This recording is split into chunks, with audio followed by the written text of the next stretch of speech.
ليش بالكده؟ قلنا مقطع منها أو كان خذ ميكروفون. يا أختنا بالله لا يغويك ذا الشيطان، إن الحجاب فريضة من ربنا المنان. إنا سمعنا أختنا قولا عجاب، قالوا كلاما لا يسر عن الحجاب، قالوا ظلاما حالكا بين الثياب، قالوا خياما علقت فوق الرقاب،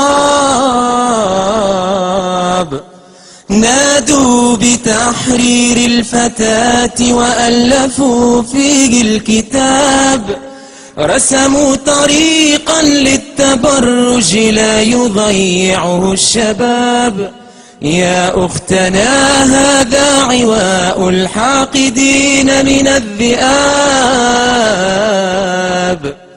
النار مثوى الظالمين لهم عقاب، والله يكشف ظلمهم يوم الحساب، والجنة المأوى ويا حسن المآب.